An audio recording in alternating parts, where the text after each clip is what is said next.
Alright guys, the school of politics के इस live session में आप सभी का स्वागत है।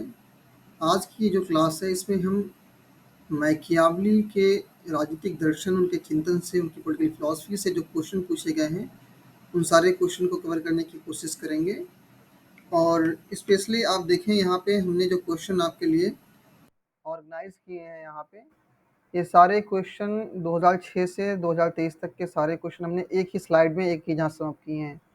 और आप जब इस सेशन को देखेंगे तो एक चीज़ आपको ये भी दिखेगी कि ईयर बाय ईयर जो एग्ज़ाम का जो डिफ़िकल्टी लेवल है वो बढ़ता जा रहा है। एट द सेम टाइम आप ये भी देखेंगे कि यूजीसी नेट के एग्ज़ाम में क्वेश्चन रिपीट होते हैं।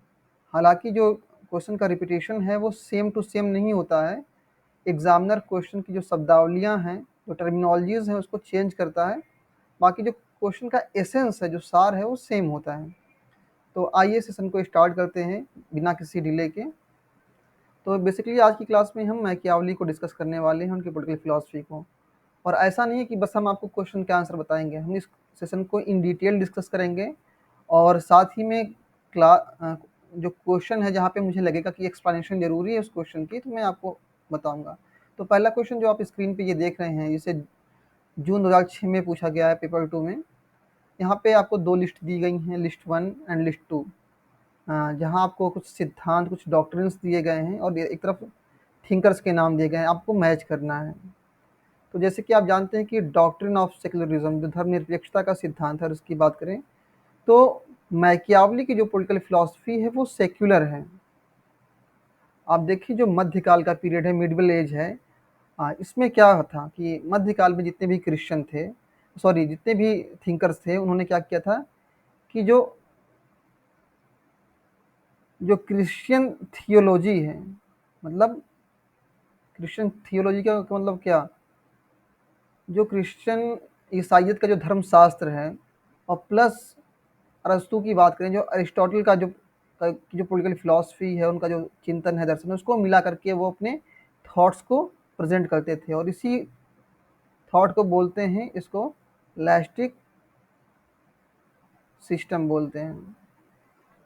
यहाँ पे क्या है कि एक तरफ अगर क्रिश्चियनिटी की बात करें तो एक तरफ फेथ को और एक तरफ रीज़न को, मतलब तर्क को और विश्वास को, आस्था को एक साथ मिला करके जो है ये विचारक अपने दर्शन को, अपने चिंतन को पेश करते थे। मध्यकाल के जो चिंतक थे, इसमें आपने नाम सुना होगा एक्विनास का, सेंट थॉमस एक्विनास का आपने नाम सुना होगा। तो ये सारी जितनी भी मध्यकाल में जो पॉलिटिकल फिलॉसफी थी, जो चिंतन था, जो दर्शन था, वो धर्मनिरपेक्ष नहीं था, इसमें धर्म का प्रभाव था। लेकिन हम देखते हैं कि द प्रिंस में मैकियावली ने क्या है कि वो जो धर्म के जो बंधन थे उसको मैकियावली ने तोड़ दिया। और साथ ही साथ में क्या किया मैकियावली ने मोरालिटी को, यानी नैतिकता को प्लस रिलीजन को पॉलिटिक्स से बिल्कुल अलग कर दिया। और इसीलिए हम कहते हैं कि जो मैकियावली की पॉलिटिक्स है, जो उनकी पॉलिटिकल फिलॉसफी है, वो कैसी है, सेक्युलर है। और उसके बाद हम डॉक्ट्रिन ऑफ कंसेंट की, यानी सहमति की बात करें, सहमति का सिद्धांत, तो आप जानते हैं कि लॉक ने अपनी book two treatises on government में साफ बताया है कि जो सरकार है वो जनता की सहमति पर, आवाम की कंसेंट पे जो है आधारित होनी चाहिए। और डॉक्ट्रिन ऑफ इंडिविजुअलिज्म की अगर हम बात करें, आप देखें हॉब्स की पॉलिटिकल फिलॉसफी में, उनके चिंतन में, उनके दर्शन में आप देखते हैं कि जो व्यक्ति की आत्म सुरक्षा का की जो भावना है वो उनके पूरे चिंतन, उनके दर्शन का आधार है। और डॉक्ट्रिन ऑफ फ्रीडम की बात करें, जहाँ पे रूसो कहते हैं कि man is born free and everywhere he is in the chain. और आगे जब फिर वो बात करते हैं रूसो कि मनुष्य को जो है सामान्य इच्छा के आदेश को मानने के लिए बाध्य किया जा सकता है। तो ये जो डॉक्ट्रिन ऑफ फ्रीडम है, रूसो की पॉलिटिकल फिलॉसफी में है। तो इस तरह से हम देखते हैं कि इस क्वेश्चन में जो आंसर है, अगर आंसर की बात करें तो इसमें जो ऑप्शन बी है वो करेक्ट हो जाएगा। डी को हम, अब देखें ना, यहाँ पे हमने जो है ए को मैच किया थर्ड से और डी को हमने मैच किया जो है सेकेंड से। नेक्स्ट क्वेश्चन की बात करें, जिससे पूछा गया दिसंबर 2006 में यूजीसी नेट एग्जाम की, हम बात करें इस क्वेश्चन में अगेन आपको कुछ लिस्ट दी गई हैं, लिस्ट 1 और लिस्ट 2। यहाँ पे आपको बुक को मैच करना है। ये तो सुपर इजी क्वेश्चन है ये। पॉलिटिक्स को आप जानते हैं अरिस्टोटल ने लिखा, द प्रिंस को मैकियावली ने लिखा, सोशल कॉन्ट्रैक्ट को लिखा रूसो ने, और ऑन लिबर्टी की बात करें तो इसको लिखा है जेएस मिल ने। कब लिखा है? 1859 में। तो इसमें अगर आप देखें आंसर जो ए है आपका वो करेक्ट हो जाएगा। ओके, ए को हमने मैच किया फोर्थ से।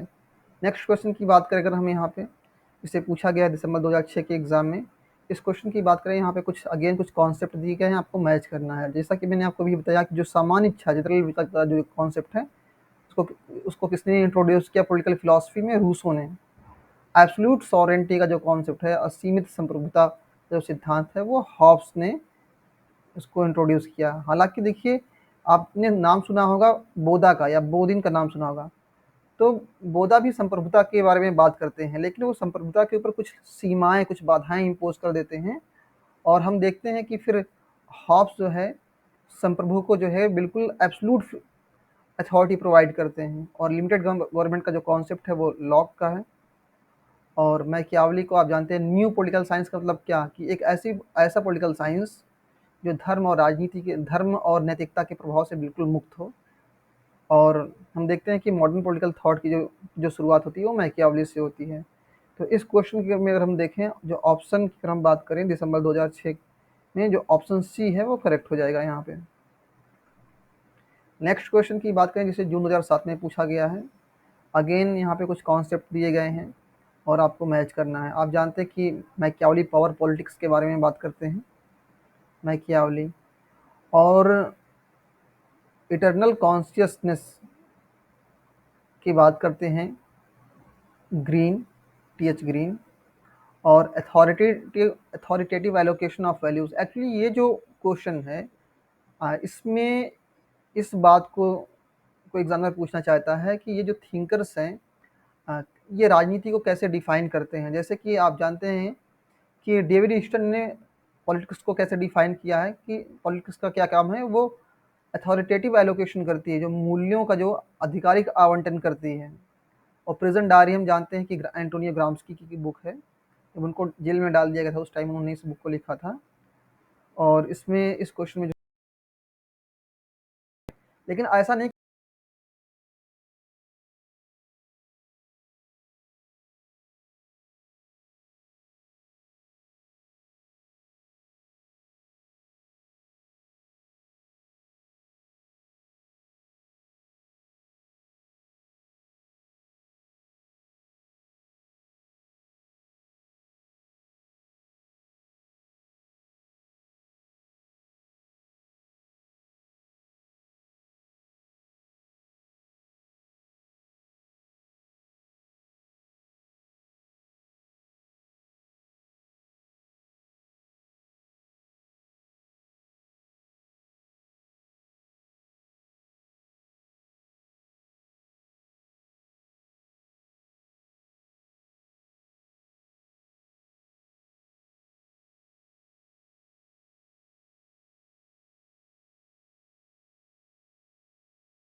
कि मैकियावली कभी भी जो है धर्म के विरोधी रहे। वो साफ तौर पे प्रिंस को ये एडवाइस देते हैं कि प्रिंस जो है रिलीजन को एज ए टूल इस्तेमाल करे, एक यंत्र के तौर पे इस्तेमाल करे। देखिए रिलीजन में क्या है, रिलीजन हमारे अंदर क्या पैदा करता है, हमारे अंदर होप डालता है, आस्था को हमारे अंदर पैदा करता है।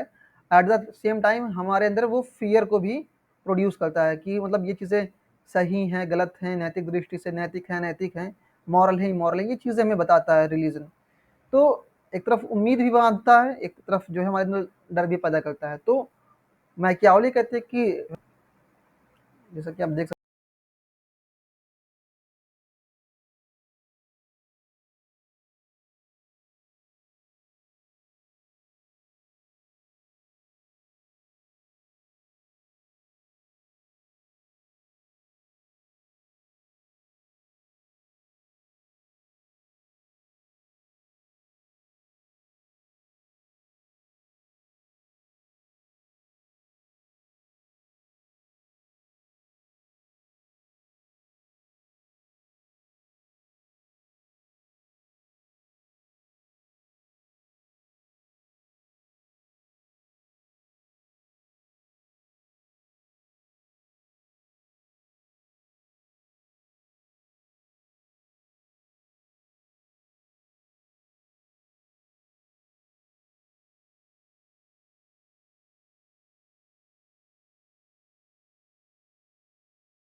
अंदर लायन और फॉक्स सही हीमोगुण होने चाहिए। एट द सेम टाइम ये कि जो पब्लिक है, पब्लिक जो है, पब्लिक की अगर हम बात करें तो पब्लिक उस प्रिंस की रिस्पेक्ट भी करे, एट द सेम टाइम उसे वो डरे भी, मतलब फियर भी हो। तो कहने का मतलब क्या है कि राजा ना तो बहुत ही अधिक उत्कट, बहुत ही अधिक दयालु होगा, उदारता को अपनाएगा, और ना ही बहुत कड़ाई करेगा, बल्कि क्या करेगा वो एक मॉडरेट बिहेवियर को, एक संयत व्यवहार को अपनाएगा। एज पर कंडीशन, जैसी जरूरत होगी, जैसी रिक्वायरमेंट होगी, उसी के हिसाब से जो है वो लोगों से डील करेगा। मतलब जैसी सिचुएशन होगी उसी के हिसाब से वो जो है चीज़ों को हैंडल करेगा, लोगों से बिहेव करेगा, चाहे वो उसके दुश्मन हो या फिर उस देश की जनता हो। अगेन यहाँ पे देखिए आपको लिस्ट 1 और लिस्ट 2 प्रोवाइड की गई है। दिसंबर 2012 का एक क्वेश्चन है, यहाँ पे कुछ कॉन्सेप्ट दिए गए हैं, उसको आपको मैच करना है। तो यहाँ पे देखिए जो परपेचुअल पीस का जो कॉन्सेप्ट है, अविच्छिन्न शांति, मतलब अस्थाई जिसको शांति हम कह सकते हैं, इस कॉन्सेप्ट को किसने दिया है? जर्मन पॉलिटिकल फिलोसफर कांट ने दिया है। और गोल्डन मीन का तो आप आइडिया जानते हैं किसने दिया है? अरिस्टोटल ने। और एक चीज़ यहाँ पे और भी थोड़ा सा आप ध्यान दीजिएगा, एक और भी थिंकर हैं आपके सिलेबस में जो गोल्डन मीन के बारे में बात करते हैं। एक्चुअली वो जो टर्म इस्तेमाल करते हैं वो गोल्डन पाथ के बारे में बात करते हैं, गोल्डन पाथ। कन्फ्यूशियस के बारे में आपने सुना होगा, कन्फ्यूशियस आपके सिलेबस का ही हिस्सा है एग्जाम का। तो कन्फ्यूशियस जो है गोल्डन पाथ की बात करते हैं, और गोल्डन पाथ में लगभग वही बात वो करते हैं जो गोल्डन मीन में अरिस्टोटल करते हैं। तो ये आपके लिए एक एडिशनल इन्फॉर्मेशन है। और यहाँ से यूजीसी नेट के एग्जाम में पेपर 1 में क्वेश्चन आया था कन्फ्यूशियस से। पेपर 1 में आया था, कम्युनिकेशन का जो सेक्शन है वहाँ से क्वेश्चन आया था 2023 के पेपर में, जून के पेपर में, ठीक है। तो गोल्डन मीन अरिस्टोटल भी इस्तेमाल करते हैं, और गोल्डन पाथ का जो आइडिया है वो कन्फ्यूशियस इस्तेमाल करते हैं। और फॉर्च्यून एज वोमेन का जो कॉन्सेप्ट है उसको मैकियावली ने इंट्रोड्यूस किया है। वो भाग्य की तुलना किससे करते हैं? यहाँ पे देखिए फॉर्च्यून का मतलब यहाँ पे धन से नहीं है, बल्कि यहाँ पे भाग्य से है, इंसान के लक से है। और एनालॉजी ऑफ केव, जो गुफा का सादृश्य है, जो गुफा का दृष्टांत है, उसको उसने इंट्रोड्यूस किया है? प्लेटो ने, ठीक है। तो इस क्वेश्चन की अगर हम बात करें, दिसंबर 2012 की अगर हम बात करें, तो डी को हमने 4 से मैच किया है यहाँ पे, डी को 4 से। और आप देखें यहाँ पे ए को हमने मैच किया सेकंड से, ठीक है ना। तो यहाँ पे जो ऑप्शन बी है वो करेक्ट हो जाएगा, ठीक है। नेक्स्ट क्वेश्चन की अगर हम बात करें यहाँ पे, अगेन देखिए सेम क्वेश्चन को अलग तरीके से पूछा गया। अब देखिए ना एग्जाम में क्वेश्चन रिपीट होते हैं। अब दिसंबर 2012 के पेपर सेकंड में जो है सेम क्वेश्चन पूछा गया, और फिर हम देखते हैं दिसंबर 2012 के पेपर थर्ड में इसी क्वेश्चन को अलग तरीके से इस्तेमाल, कि who among the following has compared fortune with women. लेकिन इसका देखिए ट्रांसलेशन अलग हो गया यहाँ पे। वहाँ पे आप देखेंगे यहाँ पे जो ट्रांसलेशन था, यहाँ पे भाग्य लिखा हुआ था, फॉर्च्यून को मतलब भाग्य से यहाँ पे ट्रांसलेट किया गया था। और यहाँ पे क्या है, यहाँ पे धन से तुलना कर दी गई है। लेकिन अगर आप मैकियावली की जो बुक है प्रिंस, उसको ठीक से पढ़ेंगे, इस बुक में 26 चैप्टर्स हैं, नोट कर लीजिएगा। यहाँ से क्वेश्चन कई बार पूछा गया कि मैकियावली की बुक द प्रिंस में कितने चैप्टर्स हैं। तो यहाँ पे धन से नहीं बल्कि वो लक से कंपेयर करते हैं। आप देखें आपने बॉलीवुड की फिल्में देखी होंगी, तो जो एक्ट्रेसेस होती है, जो हीरोइन होती है, वो किसको सिलेक्ट करती है as a hero, as a lover? किसको सिलेक्ट करती है? वो जो हैंडसम हो देखने में, जो करेजियस हो। तो और वैसे भी आप देखें फॉर्च्यून की अगर हम बात करें यहाँ पे, किस्मत, इसको आप फॉर्च्यून के लिए लक कर लें, तो किस्मत उनका साथ देती है जो अपनी लाइफ में बड़े फैसले लेने के लिए जाते हैं। मतलब जो उनका डिसीजन मेकिंग का जो प्रोसीजर है वो बहुत ही शार्प होता है, टू द पॉइंट होता है, एक्यूरेट होता है, और वो इंस्टेंट डिसीजन लेते हैं विद इन टाइम। ये नहीं कि जब मौका निकल गया फिर। तो यहाँ पे जो फॉर्च्यून एज ए वुमन का जो कॉन्सेप्ट है, इसको किसने इंट्रोड्यूस किया है? मैकियावली ने। इस पर मैंने एक सेपरेट वीडियो बनाई है, मैं इसको अपलोड करूँगा अपने यूट्यूब चैनल पे। आज सुबह भी मैंने इस पे एक लेक्चर रिकॉर्ड किया था। एक्चुअली ये जो कॉन्सेप्ट है फॉर्च्यून एज ओमेन,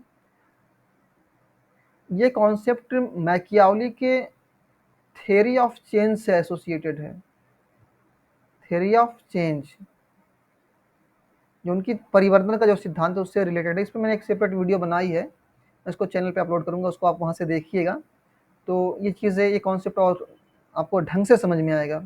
अगले क्वेश्चन की तरफ बढ़ते हैं। इसे जून 2013 में पूछा गया है,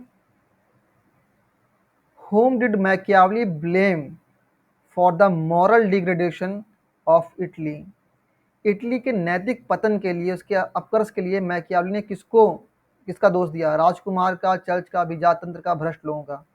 तो मैंने अभी आपको बताया कि चर्च को जो है वो मैकियावली रिस्पॉन्सिबल मानता है, स्पेशली जो वहाँ पे जो पोप की अथॉरिटी है, जो इंग्लैंड को, फ्रांस को उकसा रही है कि वो इटली के ऊपर अटैक करें और जो इटली अलग अलग टुकड़ों में, छोटे छोटे राज्यों में बटा हुआ है, उसको अपने कब्जे में ले लें। मैकियावली क्या कहता है कि चर्च ने हमारे राज्य को बांटा है, और वो एक बहुत बड़े बैरियर के तौर पे देखता है चर्च को कि अगर इटली का इंटीग्रेशन करना है, उसका एकीकरण करना है, तो क्या है कि चर्च पे स्टेट की अथॉरिटी को इस्टेब्लिश करना ज़रूरी है।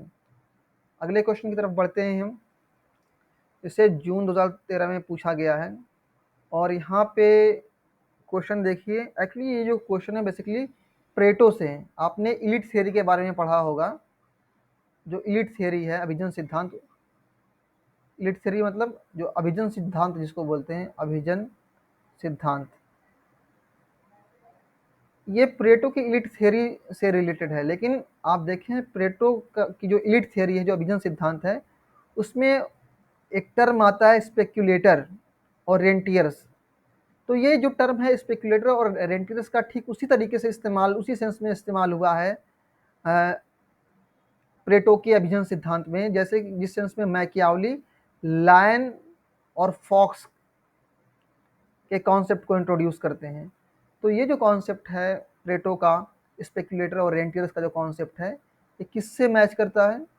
ये मैकियावली के लायन और फॉक्स का जो कॉन्सेप्ट है, वो बताते हैं कि एक प्रिंस के अंदर में क्या क्या एट्रीब्यूट्स होने चाहिए, उससे रिलेटेड है।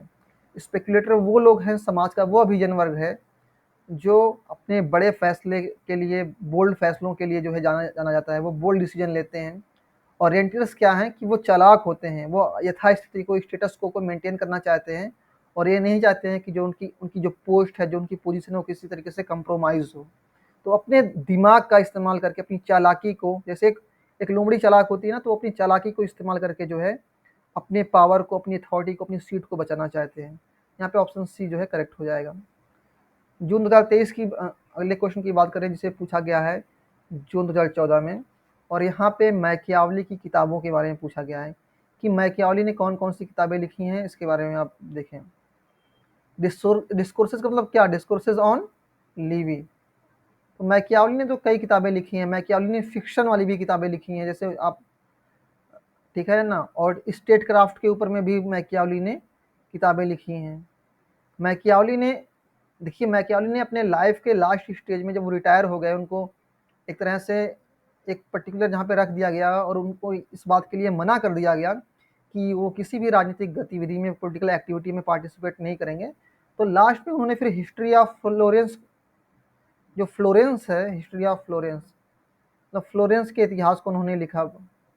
तो मैकियावली ने कई किताबें लिखी हैं, और उन्होंने कौन कौन सी किताबें लिखी हैं उसको मैं आपको दिखा रहा हूँ। मैंने स्पेशली एक लिस्ट भी प्रिपेयर की हुई है, और मैं चाहता हूँ कि उसको आप देखें, और आप कोशिश ये करिएगा कि उसका एक स्क्रीनशॉट लीजिएगा। बाकी ये जो मेरी अपकमिंग बुक है, उस पर मैं काफ़ी दिनों से मैं काम कर रहा हूँ। उसको मैं थोड़ा हेल्थ इशू की वजह से मैं फिनिश नहीं कर पाया हूँ ये ऑलमोस्ट, लेकिन फिर भी ये फिनिश है, और जल्द ही इसको हम बताएंगे कि आप कब से आप इसको परचेज़ कर सकते हैं। देखिए मैकियावली ने जो किताबें लिखी हैं, द प्रिंस, जो 1513 में लिखी गई थी और 1532 में पब्लिश हुई थी। द आर्ट ऑफ वार नाम की जो बुक उन्होंने लिखी है 1520 में। Discourses on the first and book on Titus Livius, जिसको डिस्कोर्सेज ऑन लिवी कहते हैं, 1531 में उन्होंने लिखी। और हिस्ट्री ऑफ फ्लोरेंस, ये जो किताबें हैं ये पॉलिटिक्स से, स्टेट क्राफ्ट से बिलोंग करती हैं। और ये जो दो किताबें हैं, नोवेले बेल्फागोर और द गोल्डन एस नाम की जो किताबें हैं, ये फिक्शन वाली किताबें हैं। तो आप यहाँ पे देखेंगे, आप यहाँ पे इस स्लाइड में देख सकते हैं, द आर्ट ऑफ वार के बारे में बात तो की गई है, डिस्कोर्सेज ऑन लिविंग के बारे में बात की गई है। इसके अलावा एक गोल्डन एस के बारे में बात की गई है। तो गोल्डन एस क्या है? ये फिक्शन है, ठीक है। तो इसमें सारी किताबें जो हैं यहाँ पे, उसको मैकियावली ने लिखा है। आप चाहें तो इसका एक स्क्रीनशॉट ले सकते हैं यहाँ पे।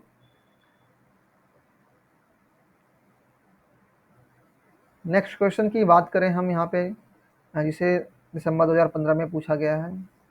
अगेन आपको यहाँ पे कुछ लिस्ट प्रोवाइड की गई हैं और आपको इसको मैच करना है। और ये क्वेश्चन तो रिपीटेड क्वेश्चन है, modern political thinker, positive school, inductive method. ये तो हम जानते हैं कि इंडक्टिव जो मेथड है उसको किसने इस्तेमाल किया था, इसको किसने इंट्रोड्यूस किया था? अरिस्टोटल ने। Normative political theory, Plato. Machiavelli, modern political thinker, August Comte, positive school, मतलब प्रत्यक्षवाद। आगे बढ़ेंगे, क्वेश्चन तो रिपीट हुआ है। तो देखिए आप, एग्जाम में क्वेश्चन रिपीट होते हैं। इस क्वेश्चन को 2011-12 में पूछा गया, फिर उसी क्वेश्चन को अगेन 2015 में पूछा गया है। तो क्वेश्चन एग्जाम में रिपीट होते हैं। और यहाँ पे देखिए, ये अच्छा क्वेश्चन है। Machiavelli is regarded as the first modern political thinker because of. Machiavelli को प्रथम आधुनिक राजनीतिक विचारक क्यों माना जाता है? क्यों? क्योंकि उसने इथिक्स को, रिलीजन को पॉलिटिक्स से अलग किया। इस वजह से उसको मॉडर्न पॉलिटिकल थिंकर कहते हैं। जो मॉडर्न पॉलिटिकल थिंकर है, उसकी जो शुरुआत होती है वो मैकियावली से होती है। मैकियावली की बुक जो है द प्रिंस से शुरू होती है, और उसमें आप देखें एक सेक्युलर पॉलिटिक्स के कॉन्सेप्ट को उन्होंने इंट्रोड्यूस किया है, जहाँ पे धर्म और नैतिकता का कोई प्रभाव नहीं है राजनीति के ऊपर। राजनीति अपने आप में क्या है? ऑटोनॉमस, एक स्वायत्त क्षेत्र है। इस पे धर्म और नैतिकता के प्रभाव की कोई आवश्यकता नहीं है। मैकियावली ने इन तरह के प्रभाव को टोटली रिजेक्ट कर दिया। तो यहाँ पे ऑप्शन जो ए है, जो पहला ऑप्शन है, वो करेक्ट हो जाएगा। अगेन यहाँ पे हम देखें, ये जो क्वेश्चन आप देख रहे हैं, इससे पूछा गया है यूजीसी एग्जाम में जुलाई 2016 में। Who among the following called Machiavelli's Prince the great and true conception of a real political genius with highest noble purpose. Actually क्या है ना, ये जो बुक है, मैकियावली की बुक है द प्रिंस, इस पे अलग अलग विचारकों ने अलग अलग तरीके से अपनी प्रतिक्रिया दी है।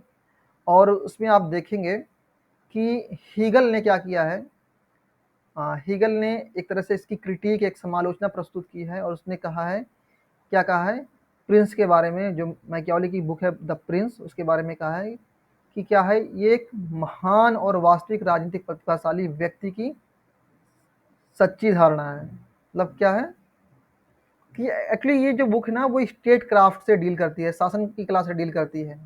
और उसका एक अल्टीमेट पर्पज है, एक नोबल पर्पज है, एक महान उद्देश्य है। वो उद्देश्य क्या है कि कैसे एक राजा को, उसका बिहेवियर कैसा होना चाहिए, कैसे वो अपने राष्ट्र की, अपने देश की सुरक्षा कर सकता है, अपने नागरिकों के हितों को वो पूरा कर सकता है। तो ये जो स्टेटमेंट है, ये हीगल का है। और ये स्टेटमेंट आपको आम किताबों में नहीं मिलेगा। जो जॉर्ज सेबाइन की जो बुक है, a history of political theory,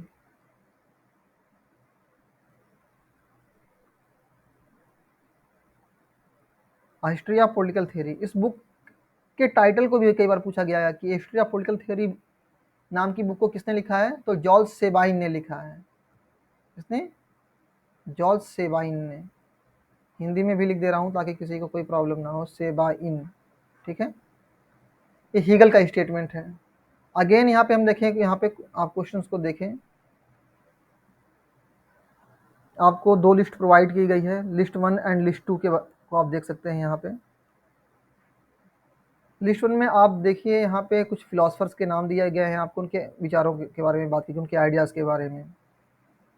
जैसे कि आप देखिए, मैकियावली का जो कॉन्सेप्ट है, मॉरल इनडिफरेंस, मतलब न, ऐसा नहीं है कि जो मैकियावली का जो प्रिंस है वो नैतिकता के बारे में जानता नहीं है, लेकिन उसकी जो है अपनी अलग नैतिकताएं हैं। और सही मायने में जो प्रिंस है वो नैतिकता से कहीं ऊपर है। जैसे आप देखते हैं प्लेटो की पॉलिटिकल फिलॉसफी में जो फिलोसफर किंग है, वो कानून और विधि से सब ऊपर है।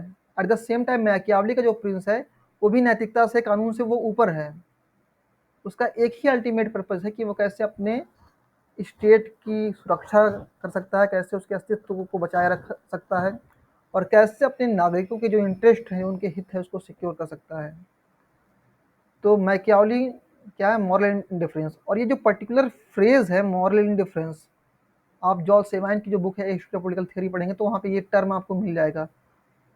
नैतिकता के प्रति उदासीनता जो कॉन्सेप्ट है, ये मैकियावली का है। और हॉब्स की अगर आप बात करें, आप हॉब्स की पॉलिटिकल फिलॉसफी में जो इंस्टिंक्ट ऑफ सेल्फ प्रिजर्वेशन है, आत्म परिरक्षण, मतलब व्यक्ति की जो आत्म सुरक्षा का जो विचार है वो सबसे इंपॉर्टेंट है। हॉब्स की पॉलिटिकल फिलॉसफी में आप देखेंगे तो सारी जो चीज़ें हैं वो व्यक्ति की सुरक्षा के आसपास ही घूमती हैं। क्यों? क्योंकि हम देखते हैं कि स्टेट ऑफ नेचर में जो व्यक्ति का जीवन है वो अनिश्चित है, और उसी अनिश्चितता से बाहर आने के लिए लोग सोशल कॉन्ट्रैक्ट करते हैं।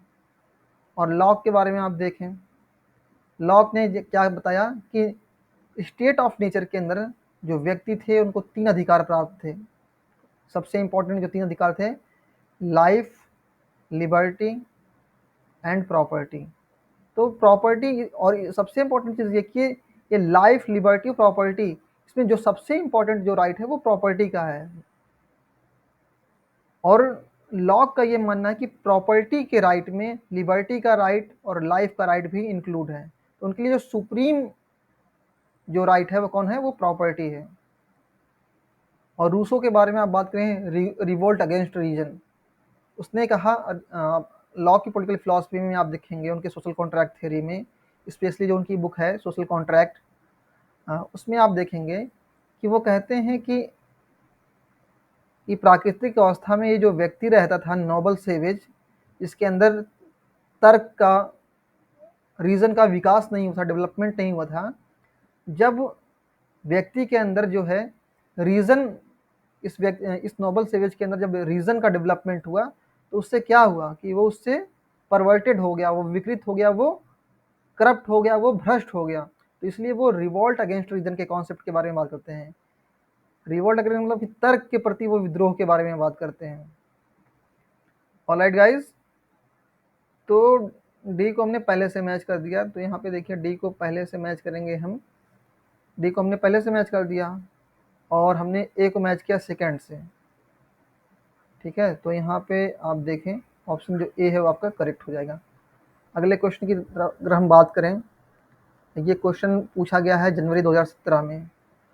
आप देखें यहाँ पे आपको 2 स्टेटमेंट दिए गए हैं, आपको उसको पढ़ना है और फिर जो अप्रोप्रिएट आंसर है, जो मोस्ट अप्रोप्रिएट आंसर है, उसको आपको आइडेंटिफाई करना है। Machiavellism stands for double standard of morals, मतलब वो दोहरी नैतिकता के बारे में बात करते हैं। One for ruler and another for citizen, private citizen, मतलब जो प्रिंस है, जो शासक है, उसकी नैतिकताएं अलग हैं। उसकी नैतिकताएं अलग हैं, इसका मतलब ये कि राजा की जो नैतिकता है बस वो इसी बात के लिए कि वो कैसे अपने स्टेट को जो है प्रोटेक्ट करे, कैसे उसको डिफेंड करे। और नागरिकों की नैतिकता ये है कि राज्य में शांति व्यवस्था बनी रहे, इसके लिए जो है वो शासक के आदेश को माने, उसके कमांड को जो है फॉलो करें। और फिर यहाँ पे क्या लिखा है? The ruler as the creator, the ruler as the creator of the state is not only outside the law sorry is not only outside the law and outside morality as well। मतलब क्या है कि जो शासक है वो नैतिकता से, वो कानून से परे है, उससे ऊपर है। क्यों ऊपर है? क्योंकि अगर शासक ये देखेगा कि कोई चीज़ कानूनी दृष्टि से सही है या गलत है, देखिए एक राज्य के अंदर डिस्प्यूट दो तरह से शुरू हो सकता है, या अशांति अव्यवस्था 2 तरीके से फैल सकती है। एक तो ये कि वहाँ के जो नागरिक हैं वो भ्रष्ट हो जाएं, वहाँ पे वो अव्यवस्था, डिसऑर्डर को क्रिएट कर दें। दूसरा तब हो सकता है कि जब कोई फॉरेनर आकर के कोई अटैक करे हमारे ऊपर। तो अगर नागरिकों को कंट्रोल करना है सपोज, और शासक ये सोचे कि पहले हमने कानून का जो प्रोसीजर है उसको हम फॉलो करेंगे, तब तक तो बहुत देर हो चुकी होगी, या इस बात का ख्याल रखेंगे कि नैतिक दृष्टि से क्या सही है क्या गलत है, तो फिर बहुत मुश्किल हो जाएगा। फॉर एग्जाम्पल आप देखें, इस वक्त जो है हमास और इसराइल के बीच में वॉर लाइक सिचुएशन बनी हुई है, और आप देखें इसराइल क्या कर रहा है, अटैक कर रहा है, मतलब एक बड़े स्केल पे अटैक कर रहा है जो है गाजा पट्टी के ऊपर, और उस पर जो है जो आम नागरिक है पैलेस्टीनियन जो हैं उनकी डेथ हो रही है।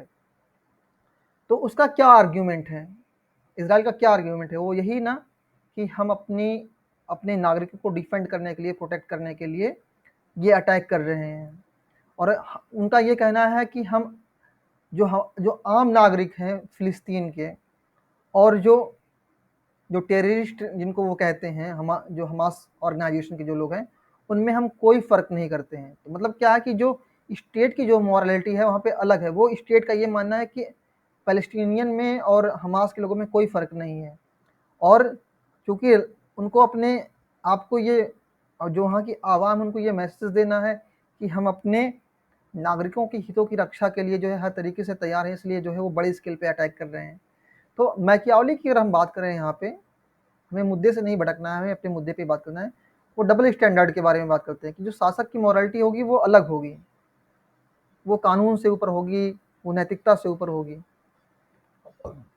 और चूंकि वो एक्चुअली क्या है कि मैकियावली जो है वो एब्सोल्यूट मोनार्की को सपोर्ट करते हैं, ताकि राज्य में लॉ एंड ऑर्डर को मेंटेन किया जा सके। और इसीलिए वो डबल मोरालिटी के कॉन्सेप्ट को क्यों लेकर के आते हैं, इसलिए लेकर के आते हैं ताकि जो है प्रिंस को मैक्सिमम लिबर्टी प्रोवाइड की जा सके, ताकि वो लॉ स्टेट में के अंदर लॉ एंड ऑर्डर को मेंटेन कर सके, अपने उद्देश्य को हासिल कर सके। यहाँ पे ऑप्शन जो ए है वो करेक्ट हो जाएगा। अगेन फिर हम यहाँ देखें नवंबर 2017 में ये जो क्वेश्चन पूछा गया है। अब देखिए, मैंने आपको कहा ना कि जैसे जैसे एग्ज़ाम की अगर हम बात करें, जैसे जैसे आप आगे बढ़ेंगे, मतलब 2012 के बाद से, तो एग्ज़ाम का जो डिफ़िकल्टी लेवल है वो बढ़ता जाएगा। अब देखिए यहाँ पे आपको कुछ स्टेटमेंट दिए गए हैं मैकियावली की पॉलिटिकल फिलॉसफी से, उसको आपको चेक करना है और ये बताना है कि इसमें कौन कौन सा सही है। Which of the following is true of Machiavelli's political theory? जो मैकियावली का जो राजनीतिक सिद्धांत है उसके बारे में क्या क्या चीज़ें सही हैं? आइडियलाइज्ड एंशियंट रोम, उसने जो है प्राचीन रोम की प्रशंसा की, उसको देवत्व प्रदान किया।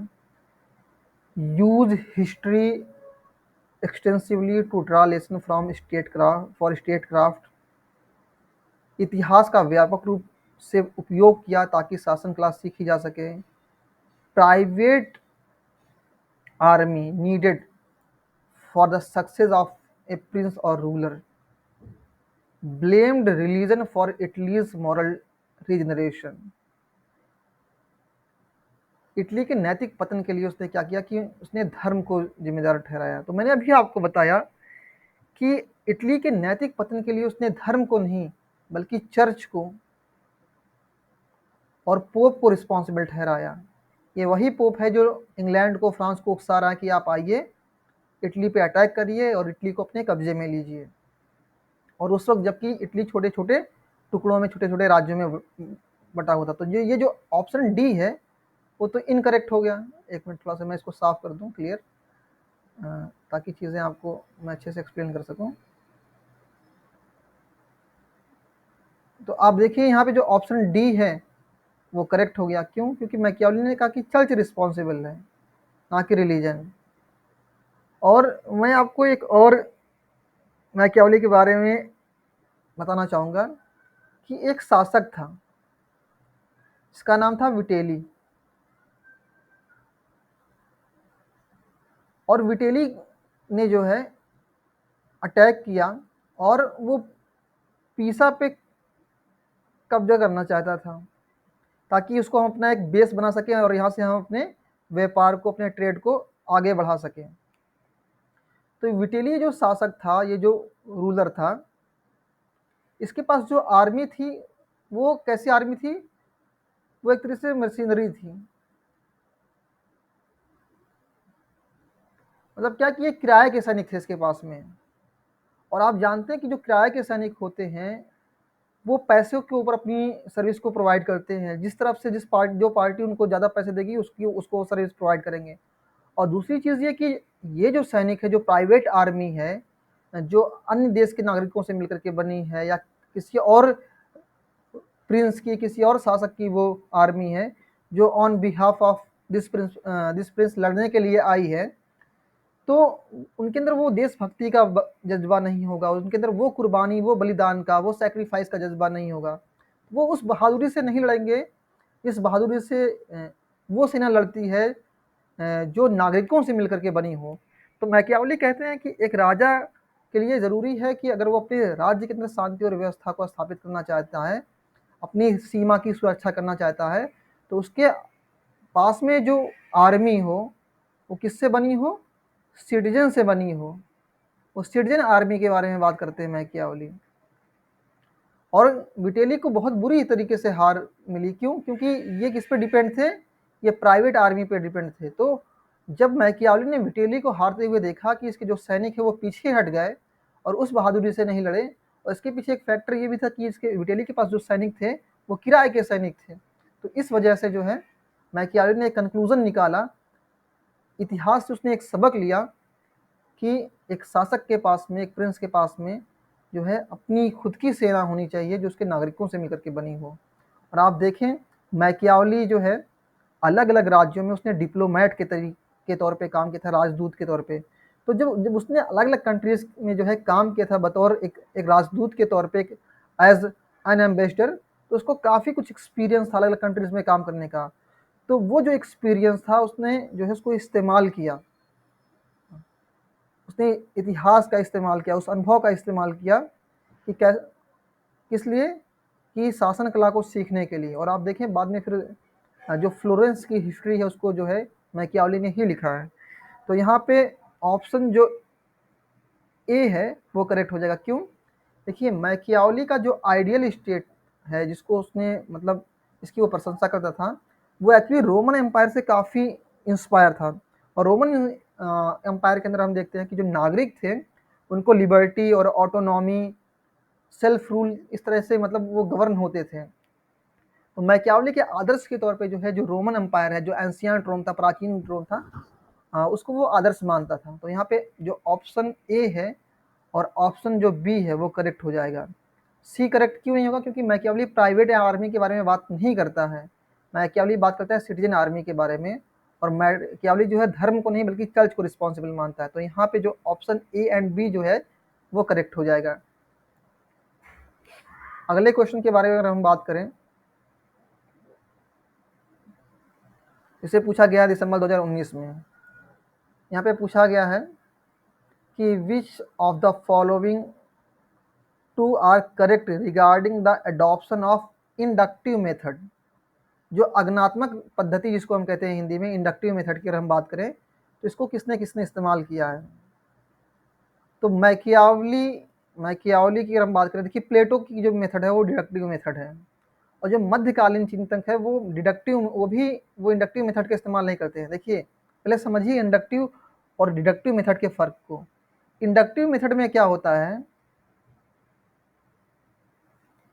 कि हम नए नए प्रिंसिपल को, न्यू कॉन्सेप्ट्स को जो है हम डेवलप करते हैं।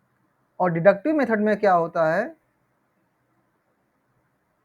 डिडक्टिव मेथड में हम क्या करते हैं कि हम ये देखते हैं कि जो प्रिंसिपल पहले से मौजूद है या जिस सिद्धांत के सच्चे होने का दावा किया जा रहा है उसकी हम टेस्टिंग करते हैं, उसको टेस्ट करते हैं और ये देखते हैं कि सही है या गलत है। तो हॉब्स ने भी ये देखें, उसने साइंस के प्रिंसिपल को पॉलिटिकल साइंस में इंट्रोड्यूस किया था।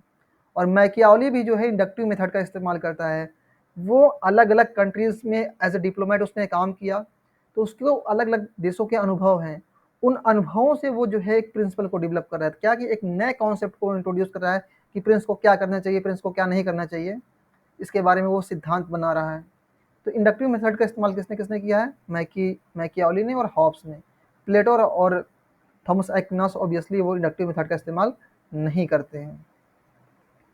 तो ए एंड डी मतलब जो है यहाँ पे ऑप्शन जो डी है वो करेक्ट हो जाएगा। ठीक है। अगेन यहाँ पे देखिए क्वेश्चन की बात करें हम, दिसंबर 2019 में इस क्वेश्चन को पूछा गया है। और फिर से ये क्वेश्चन जो है इंडक्टिव और डिडक्टिव मेथड के बारे में है। देखिए इंडक्टिव मेथड अज्ञानात्मक पद्धति के बारे में है। लिखा है कि Aristotle was the first thinker to adopt inductive method but it was accidental. Arastu ऐसे प्रथम विचारक हैं जिन्होंने अज्ञानात्मक पद्धति को अपनाया, लेकिन यह आकस्मिक थी। देखिए लगभग ईसा से 400 वर्ष पूर्व के आसपास जो है पॉलिटिक्स जो है अरस्तु की उसको लिखा गया है। और उस तरह उस टाइम में जो है ना तो उस तरह से जो रिसर्च की जो टेक्निक्स हैं जिसमें आप इंडक्टिव मेथड के बारे में बात करते हैं या डिडक्टिव मेथड के बारे में बात करते हैं, एक्सपेरिमेंटल रिसर्च के बारे में बात करते हैं या एक्शन रिसर्च के बारे में आप बात करते हैं, तो उस वक्त ये जो रिसर्च के अलग अलग तरीके हैं उतने विकसित नहीं हुए थे। और हम देखते हैं कि जो अरस्तु का जो ओरिएंटेशन था, जो उसका स्वभाव था, वो कैसा था, साइंटिफिक था।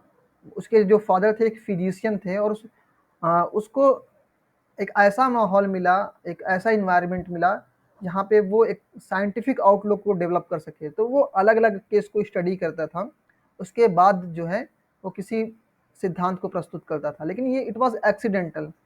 अब उसके जैसे कि सपोज कि एक ऐसी फैमिली में पैदा होना जहाँ पे मतलब ऑलरेडी साइंटिफिक रिसर्च की जा रही हो। जैसा कि मैंने आपको बताया कि जो एरिस्टोटल के जो फादर थे वो मकदूनियन एम्पायर के अंदर में जो एक फिजिशियन थे, डॉक्टर थे वो। और मैकियावली के केस में हम देखें ये मॉडर्न पॉलिटिकल थिंकर है, फर्स्ट मॉडर्न पॉलिटिकल थिंकर है। यहाँ तक आते आते चीज़ों का जो है डेवलपमेंट हो चुका है अलग अलग। आप इवन देखें मैकियावली मतलब प्लेटो अरिस्टोटल की अगर हम बात करें, अरिस्टोटल ही वो थिंकर हैं जो इथिक्स को, पॉलिटिक्स को, पॉलिटिकल साइंस को एज अ डिसिप्लिन इस्टेब्लिश करते हैं। पहले जितने भी ये सब्जेक्ट थे ये पॉलिटिकल फिलॉसफी का ही हिस्सा हुआ करते थे। फिलॉसफी के अंदर आप history, geography, political science, social science, natural science सबको आप पढ़ते थे। और उस वक्त में ये जो इंडक्टिव डिडक्टिव मेथड का इस्तेमाल मतलब जो है क्लासिफिकेशन नहीं होता। लेकिन मैकियावली के केस में देखते हैं मैकियावली डिलिब्रेट तरीके से जानबूझ करके जो है इस तरीके को जो है इस्तेमाल करता है। मैं in case of Machiavelli use of inductive method was intentional.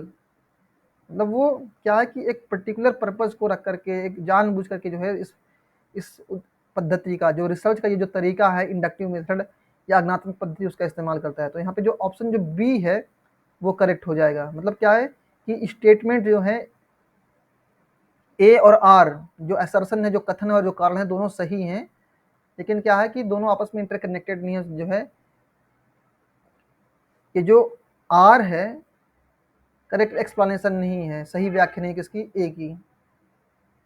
अगले क्वेश्चन की बात करें जैसे जून 2020 में पूछा गया है। इस क्वेश्चन को आप देखें, पूछा गया है विच one of the following forms of government is ideal for Machiavelli. Machiavelli की जो आदर्श सरकार है वो कौन सी है? ऑब्वियसली रिपब्लिक है। देखिए जो बुक है जब प्रिंस है इसमें मैकियावली बात करते हैं एब्सोल्यूट मोनार्की के बारे में। इसके बारे में एब्सोल्यूट मोनार्की। एब्सोल्यूट मोनार्की का मतलब क्या कि निरंकुश शासन के बारे में बात करते हैं। यहाँ पे एक राजा का शासन हो कैसे, निरंकुश। मतलब ये एक ऐसी व्यवस्था है जहाँ पे राज्य के अंदर अव्यवस्था फैली हुई हो, डिसऑर्डर, तो उसको ऑर्डर मेंटेन करने के लिए जो है मैकियावली बात करते हैं कि प्रिंस को क्या क्या करना चाहिए। तो ये जो प्रिंस, ये जो बुक है प्रिंस उस कंडीशन के लिए है जहाँ पे हम देखते हैं जहाँ पे अव्यवस्था फैली हुई हो, जहाँ पे डिसऑर्डर क्रिएट हुआ हो और उसको रीऑर्गेनाइज करना हो उस कंट्री को, उस स्टेट को। और अगर हम बात करें यहाँ पे ये जो डिस्कोर्सेज जो उनकी बुक है, डिस्कोर्सेज ऑन लिविंग की अगर हम बात करें तो डिस्कोर्स ये जो बुक है इस बुक को मैकियावली ने लिखा है। और इसमें वो रिपब्लिकन फॉर्म ऑफ गवर्नमेंट के बारे में बात करते हैं। और मैकियावली ने जो है रोमन एंशियंट रोम को जो है जो प्राचीन रोम है, रोमन एम्पायर, उसको आइडियल माना है। और वो रिपब्लिकन फॉर्म ऑफ गवर्नमेंट को जो है बेहतर मानते हैं, जहाँ पे नागरिक प्रत्यक्ष रूप से डायरेक्टली वो जो है पार्टिसिपेट कर सकते हैं, अपनी लिबर्टी को, अपनी अथॉरिटी, अपनी लिबर्टी को जो है मैक्सिमम लेवल पे जो है वो एक्सरसाइज कर सकते हैं, अपने अधिकारों का प्रयोग कर सकते हैं, शासन में जो है वो भाग ले सकते हैं। और यहाँ पे आप देखिए फिर से पूछा गया कि who among the following road the art of war. ये जो आर्ट ऑफ वॉर इस बुक को किसने लिखा है? मैकियावली ने लिखा है। ये तो इजी क्वेश्चन है। और फिर हम यहाँ पे देखें और भी कुछ क्वेश्चंस के बारे और भी बात की गई है कुछ किताबों के बारे में। ये पूछा गया which one of the following is not written by Machiavelli. आपने एक चीज़ नोटिस की होगी कि 2018 के बाद से जो क्वेश्चन पूछे जा रहे हैं उसका डिफ़िकल्टी लेवल जो है बढ़ गया है। और एट द सेम टाइम आपने एक चीज़ ये देखी कि कहीं से क्वेश्चन हो या ना हो, बुक से ज़रूर क्वेश्चन होते हैं। और बुक से क्वेश्चन इसलिए होते हैं कि एक थिंकर की जो बुक है उसी बुक के ज़रिए से हम उसकी पॉलिटिकल फिलॉसफी को पढ़ते हैं, देखते हैं, जानते हैं और समझते हैं। तो आर्ट ऑफ वॉर को मैकियावली ने लिखा है, डिस्कोर्सेज ऑन लेवी को भी लिखा है, द प्रिंस को। डिस्कोर्सेज ऑन इनइक्वालिटी को किसने लिखा है? इसको लिखा है रूसो ने लिखा है। ठीक है, ये नेट एग्ज़ाम में 2022 में इस क्वेश्चन को पूछा गया था। और यहाँ पे आप देखें अगेन यहाँ पे पूछा गया है कि what is the correct sequence of political thinkers on the basis of their year of birth. मतलब किस वर्ष में वो पैदा हुए हैं, उनके जन्म के आधार पर, जन्म के वर्ष के आधार पर उनको उसको ऑर्गेनाइज करिए। ये तो इजी क्वेश्चन है। सबसे पहले जानते हैं कि सबसे पहले हम यहाँ पे अरिस्टोटल को रखेंगे, अरिस्टोटल के बाद में हम मैकियावली को रखेंगे, मैकियावली के बाद जो है फिर हम हॉब्स को रखेंगे, फिर लॉक को और फिर रूसो को। ठीक है, तो आप देखिए डी कहाँ पे है, डी फिर बी, ओके, फिर ई, फिर सी और लास्ट में ए। तो यहाँ पे जो ऑप्शन पहला है वो करेक्ट हो जाएगा। और इसको आगे बढ़ाते हैं। ये देखिए 2023 में क्वेश्चन पूछा गया, लेटेस्ट क्वेश्चन है। इसमें पूछा गया है कि from whom among the following M.B. Foster has stated that his political thought represents more pagan revival than Protestant religion। निम्नलिखित में से किसके लिए एम बी फोस्टर ने कहा कि उनका राजनीतिक विचार प्रोटेस्टेंट धर्म की अपेक्षा पैगन पुनरुत्थान को अधिक प्रस्तुत करता है? तो ये जो स्टेटमेंट दिया है एम बी फोस्टर ने वो मैकियावली के रिगार्डिंग। थोड़ा सा इस क्वेश्चन को समझते हैं। इस क्वेश्चन की तो आंसर की आपको मिली होगी, आपके पास होगी, मैंने ग्रुप में और अपने टेलीग्राम पे भी अपलोड किया था, आप देखेंगे। देखिए जो क्रिश्चियनिटी है, देखिए प्रोटेस्टेंट जो रिलीजन है ये क्रिश्चियनिटी का जो है, जो ईसाइयत का एक कह सकते हैं एक उसका सेक्ट है, एक भाग है।